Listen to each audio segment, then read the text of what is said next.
Hello again and welcome to Spotlight.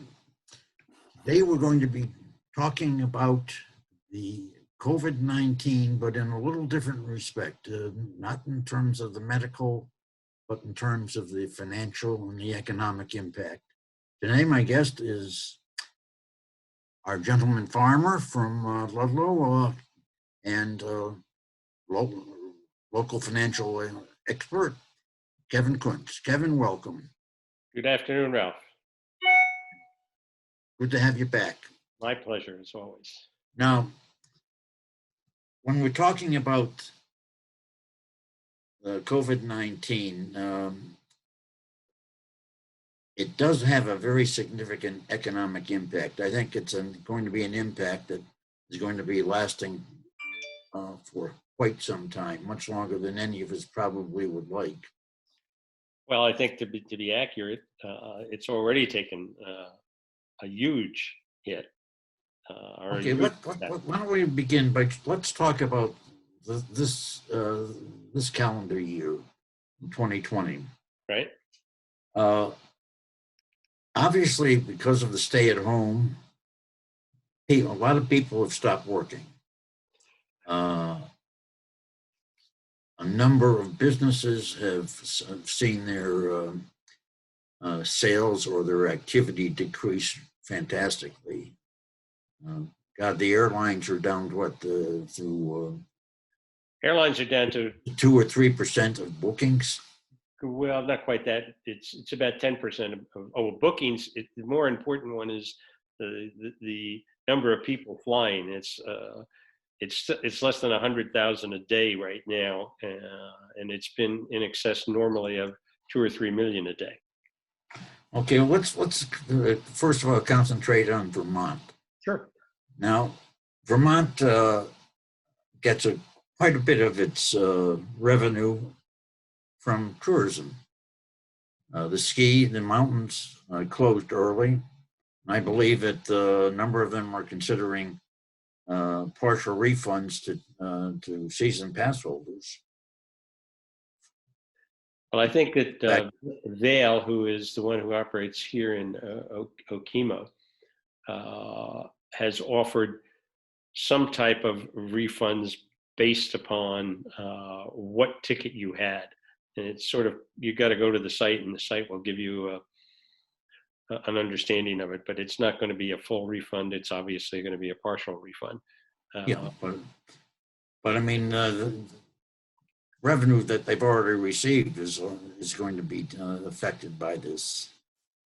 Now, the business interruption itself, which is probably the key single element in terms of the economy, how would you describe that?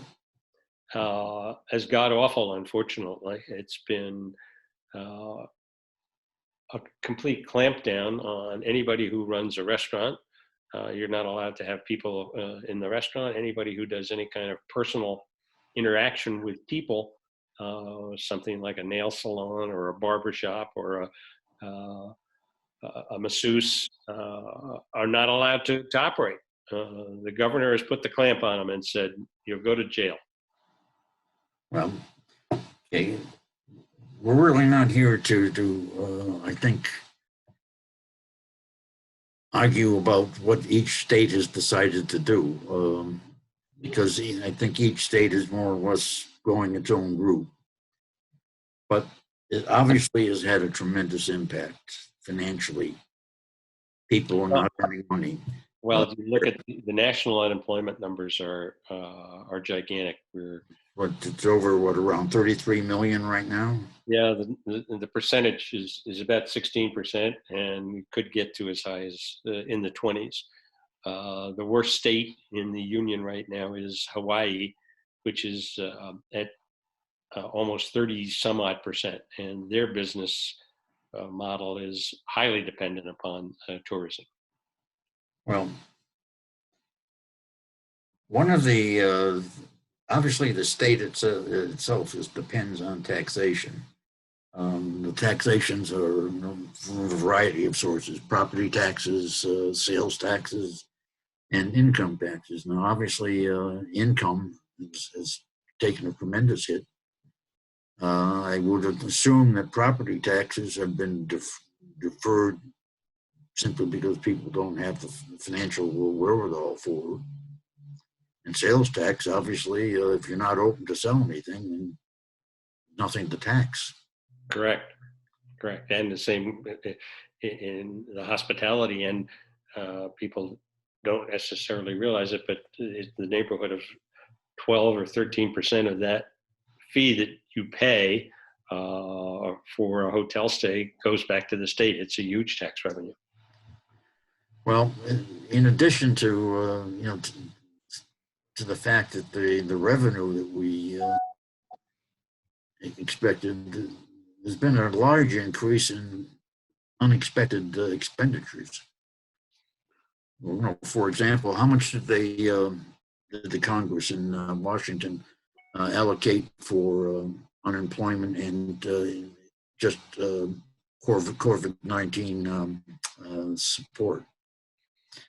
Well, the two major ones are the PPP, which was 300. The first one was the $320 billion one, and then the second one was, I think, of the same amount. So we're talking 640 to $700 billion, just shy of $1 trillion. Those are the forgivable loans that have been given to the small business operators, which were originally taken by some of the larger small business operators and then returned based on, I think, fear of being chastised for having taken the money. It was a quickly drawn up program that I'm sure that, unfortunately, all the consequences were not considered. Well, and they're still planning on additional expenditures. So I don't think we really can appreciate that number yet until they finalize the recovery expenditures. Well, we know that for sure that the federal government right now is running in deficit of approximately $2 trillion and anticipates it will run somewhere around $4 trillion in fiscal 2021, placing the debt that we incur almost to the size of the debt that we will incur or have incurred to the size of our total economy. Now, how can the federal government come up with this money? They have to borrow it, and they float debt. So they float the debt, and the debt is, so there are two ways that it's purchased. It's purchased by people, other governments, people who want to have some type of a rate of return. And the Federal Reserve has announced that it will purchase debt, that will purchase the federal debt, and it will support the federal debt. So we have, the market is starved to the extent that there are, around the world, there is a tremendous amount of dollars chasing the debt of the United States right now. It's a very, very good position to be in. So we can raise the debt with relative ease. Okay, but it still is a debt. We have a high interest rate in terms of comparisons to our counterparts in Europe. And you look at the German Bund or 10-year, it yields a negative 0.6. Our 10-year right now is yielding a positive 0.7, so a spread of 1.3%. Now, you have to take into effect currency fears and or things that could happen, but Germans can take the risk of the dollar and get a rate of return that's 1.3% higher than they can get in their own money. So there is demand.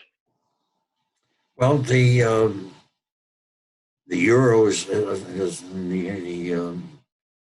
eurozone is obviously taking a hit with this. In the Wall Street Journal this morning, there was an article. I didn't have a chance to read the entire thing, but the anticipation that this will be a much worse depression than they saw, not a recession, but a depression that they saw in 2008, 2009.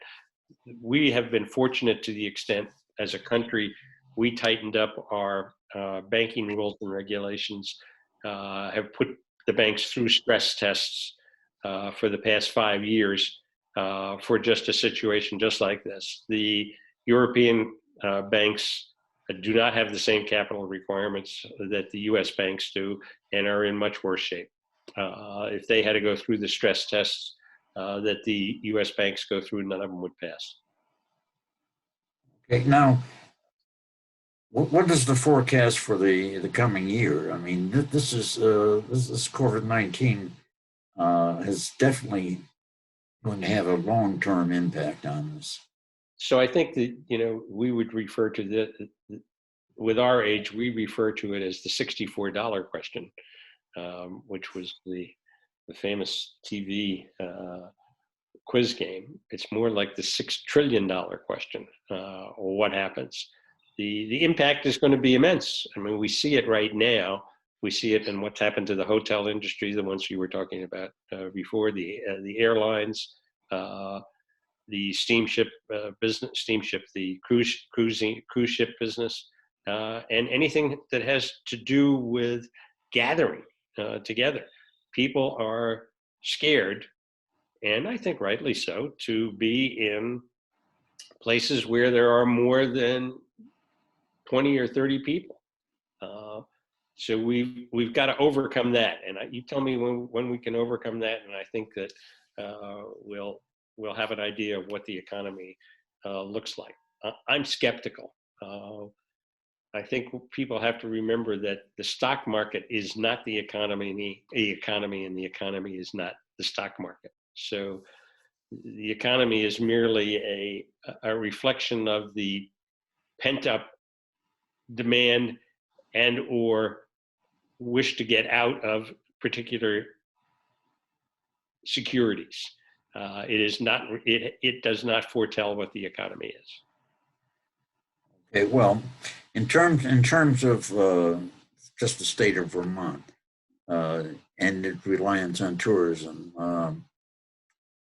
given the current conditions of the abutting states who are primary visitors, is it likely that we're going to continue to see this fall in the revenue from tourism? I believe so, simply because there's a fear of traveling. There's a restriction on traveling. That restriction has not been lifted. We see it being partially lifted here in the state of Vermont. It is being lifted or anticipated being lifted in the corresponding states or our surrounding states. The good thing is that we are accessible by car. We're not Hawaii where you have to fly in order to get there. Yeah. We're not a destination area that attracts an enormous amount of flyers. I think that we're lucky in the fact that we are accessible mostly by car. So that weighs in. In terms of business interruption, everything is being done now to slowly bring back business online. Personally, I have a suspicion that a lot of the positions that have been sort of eliminated are going to be eliminated permanently. So what we have, the difficulty, that's easy enough to do where you can work at home. You and I, when we would run a show in the past, would go down to the Okemo Valley TV studio and sit down, and we could banter back and forth. Now we're bantering back and forth over Zoom, a technology that has made and given the capability to create dialogue and not being necessarily being next to somebody. So you can't do that if you're in construction. You can't do it if you're on a cruise ship. You can't do it if you're driving a car. A lot of the financial stuff can be done from home. A lot of analytical work can be done at home and shared. But the trades, you don't share. The trades have to be done in person. Well, okay. Well, we've talked about Vermont. Now, what about at the national level? Is Vermont going to be sort of a symbol of what's going to happen to the rest of the country?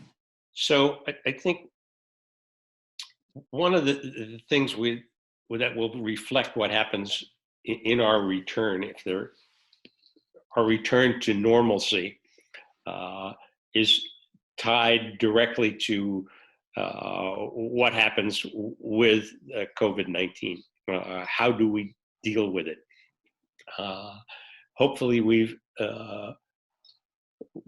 are finding some therapeutics that seem to be working.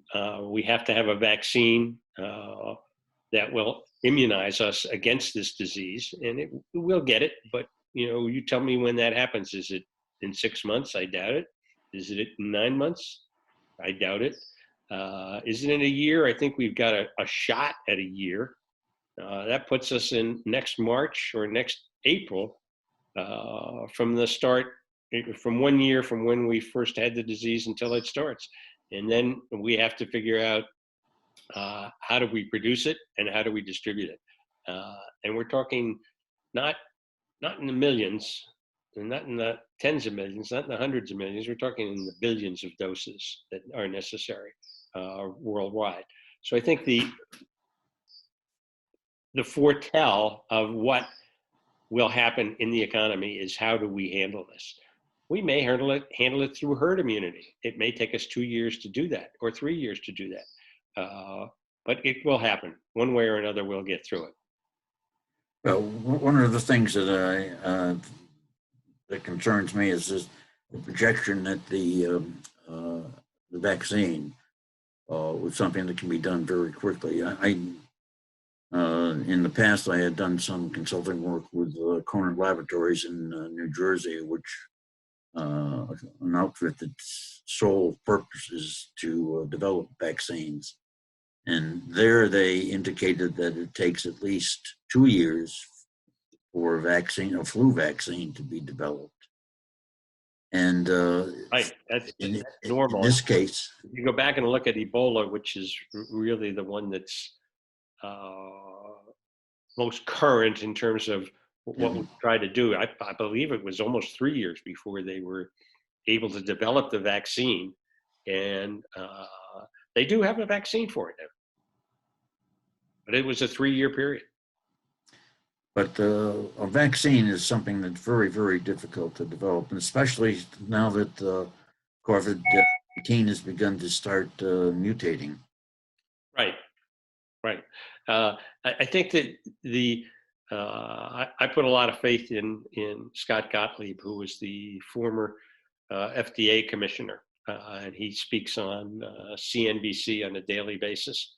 And he says he's not too worried about the mutations, that those are normal, that they take place, and that in the development of the vaccine, that will be not easy to be fixed, but it's not a radical development that they're seeing so far. If there's a radical development, it makes it much more difficult.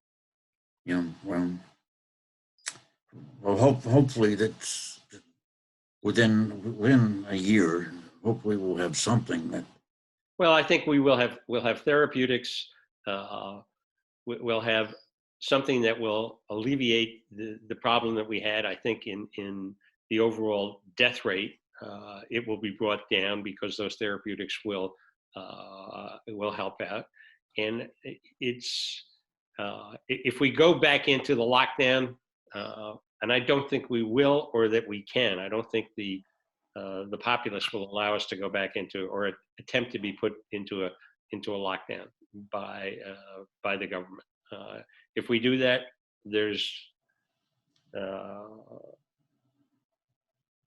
it's a drastic measure. I don't know what will happen. Now, in terms of the unemployment, we're at about what, 33 million now?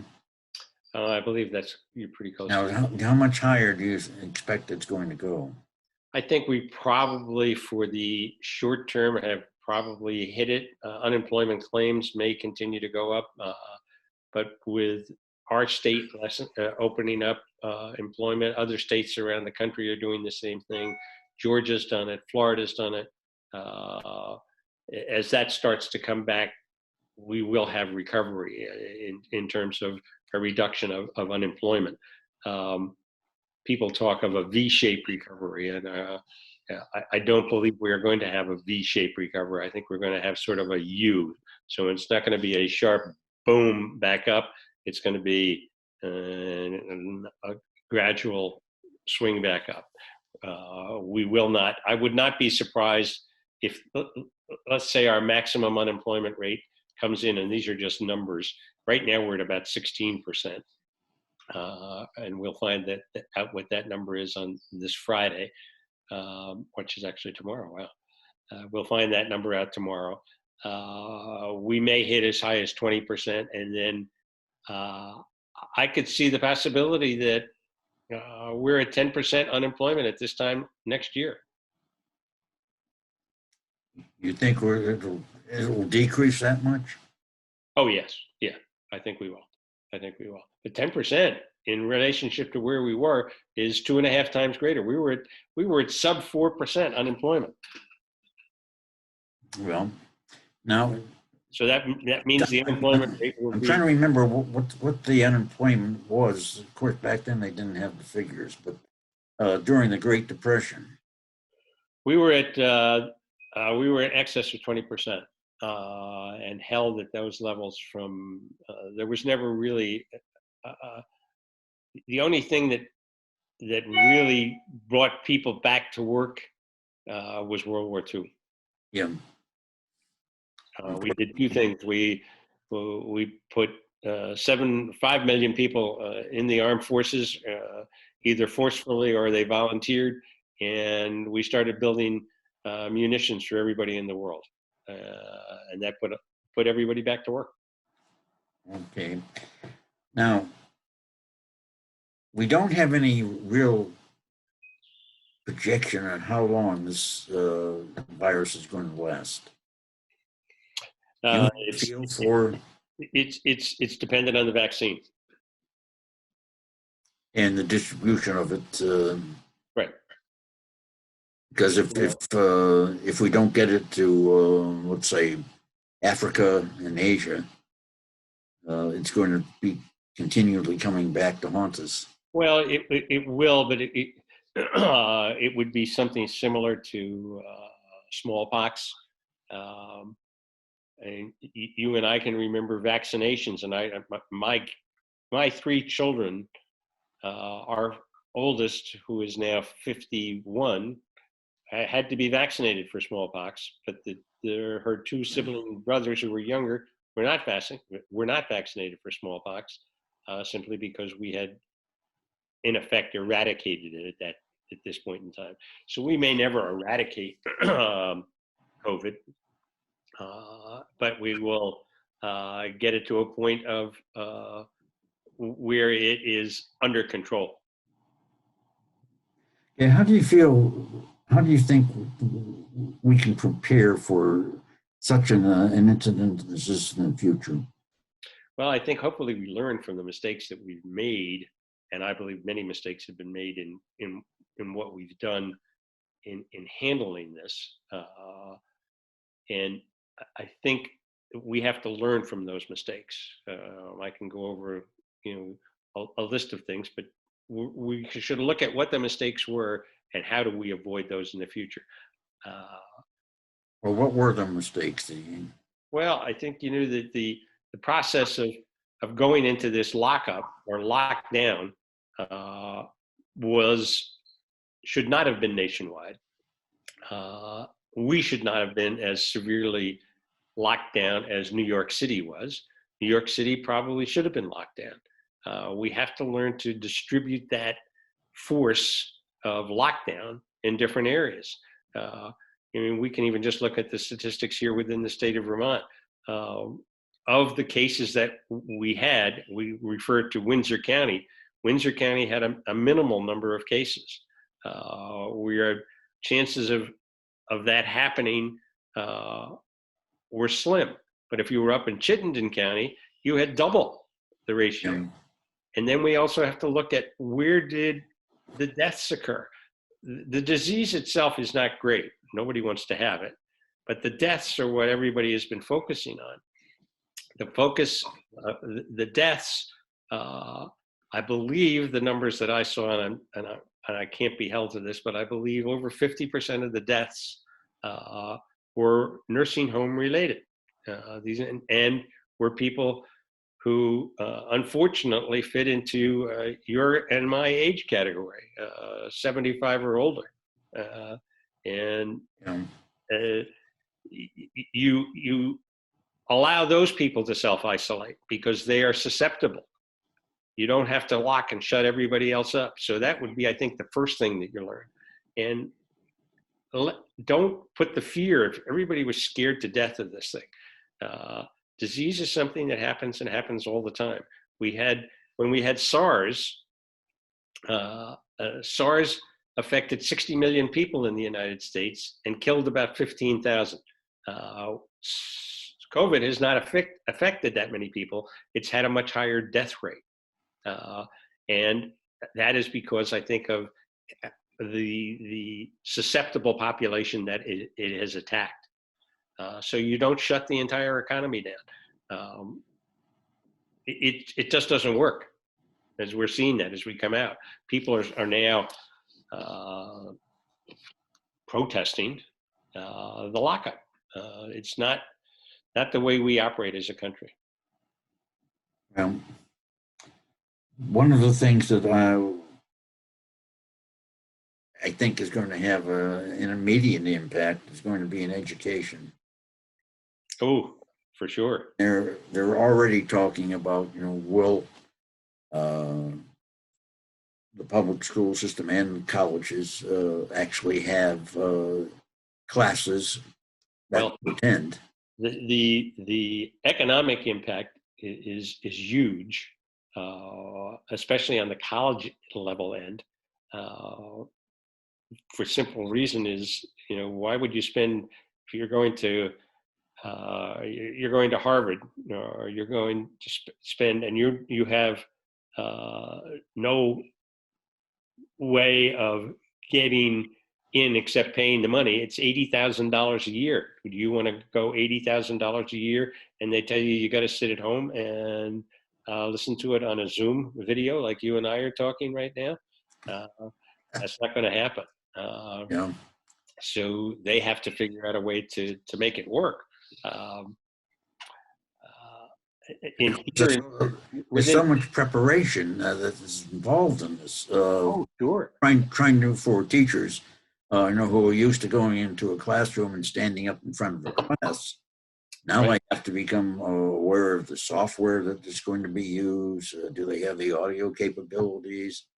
For example, my son is a marine biologist in University of California. He also has labs. Right. It's one thing to have a lecture hall online. How do you have a lab online? You don't. Or somebody could figure out a way to do most of them, but it's kind of tough because that's part of the instructional theory, and the work on on whatever he's researching at that particular point in time. But it's going to be a very interesting situation. Plus, there's going to be the whole supply chain. How long is that going to take to reestablish? In terms of what, food or education? So just in terms of times and manpower. I mean, for example, we have so many things that we're getting from China and or the other Oriental countries. Now the supply chain is stopped. That has impacted, for example, the automotive industry. Sure. Well, Mexico's really affected us more in the automotive than How China. long does it take to reestablish that chain? Well, the chain isn't so much broken as it's been sort of had a stopgate put on it. It's more like a road, and those roads. So from the Mexican point of view, two things have happened in Mexico. One, they've shut all of the factories down, so they're not producing the stuff, so it can't get here. China now is producing the stuff, but unless it's coming in by airplane, it's going to take at least a month to get here by ship. And nobody's even set up the principles of how do we allow that back in again? Is the product tainted with the virus? Well, that's a good question. What do we need to do to prepare for, not so much for the remainder of 2020, but just for the coming years? Boy, that's a tough question, because now you're asking me to see into the future, and I'm not that good at that. I'm not. I'm neither omnipresent or omniscient, either one. So you'd have to ask the big fella up in the sky if he has any vision on it. Well, I think it's difficult to view. I think we'll come out of this. It's not the end of the world. A guy who I love and respect, Warren Buffett, said, "Don't bet against the United States," and you don't. We always seem to figure out a way to make it work. I think there's going to be some severe reactions, more severe than we've seen, if the states don't open up and allow people to interact, and let the individuals figure out what the outcome is for their actions, and just make them aware that you've got to be careful, and if you're not careful, things could happen to you, or to your parents, or to your loved ones. Basically, people under 50 look like they're in pretty good shape. This virus has not had a big impact on them. The real impact area has been in the age group over 50. And I'm not sure of these numbers, but I'm going to say that it's over 70% of the deaths are in that area, 50 and over. Some brought about and may have, because of secondary problems that they had, whether it was heart or whatever, fill in the blanks. People are more susceptible. As you get older, believe it or not, you're going to die at some point in time. I'm aware of that. I know you are. It's just, people have to take that risk and allow, I don't think, I'm speaking for myself, and I don't think the government has the right to allow us not to make ourselves stupid. It can only stop us from being stupid when we're really harming and hurting other people. Okay. Now, what we're talking about is just affecting our country. Now, what about the rest of the whole global economy? Wow. I guess we'll get a view from here as to what takes place in China, where the original disease took place, and where they were not as hard hit as we have been. They operate under a different political situation than we do, and the government has the ability to shut people down and make them do what they think is right. I don't have to tell you what the outcomes of that. If you look what has happened with communism in the past, hasn't worked so well. The adaptation that China has put on communism is trying to have the best of the, if there are any bests in communism, mixed with the supply and demand side of capitalism. And they have exploited it fabulously. So you will get a good measure to see how they respond and how they react and how they come out of this. By all statistics that come out now, they look like they're going to be okay. But we won't know that until 6 months from now. How do they stop the virus from coming in from the United States? You know, we've had. Now, Kevin, can you just look into your crystal ball a little bit, and what would you recommend that the state of Vermont do to, number one, recover, and secondly, to prevent this from ever happening again? So I don't think we'll ever prevent something like this from ever happening again in terms of the pandemics and epidemics. Pandemics usually don't happen very often. And my daughter, who is also is a biologist and an environmentalist, has been screaming for the last 5 years about you got to be prepared for a pandemic, and she was correct. Yeah. So, you know, what does the state do? I think it looks back and says and tries to figure out what we did correctly and what we did incorrectly. And I think it's too early to say exactly what those things are, but they're, you know, I think it's been incorrect for the state to shut us down as much as they have. Should they have shut Chittenden County down? Probably, because that's where most of the deaths took place. What were we trying to eliminate? Were we trying to eliminate deaths? Well, if we were, we didn't do a very good job, or we did a good job. And should our concern have been that great? I mean, there are more people, based on the actual statistics right now, that will die in the state of Vermont from overdoses of narcotics in whatever year measurement you want to use. I believe the total last year was 85 died from overdoses. Yeah. We haven't done anything about that. We're trying to, but we've certainly caused an awful lot of economic pain by trying to do something for COVID-19. And accidental deaths in the state of Vermont are in excess of 300 people. So do we stop everybody from walking, driving cars, climbing ladders, cutting with chainsaws? You know, you can't do that. It doesn't work on our model. It doesn't work on the capitalist model that we have. So hopefully we learn from this.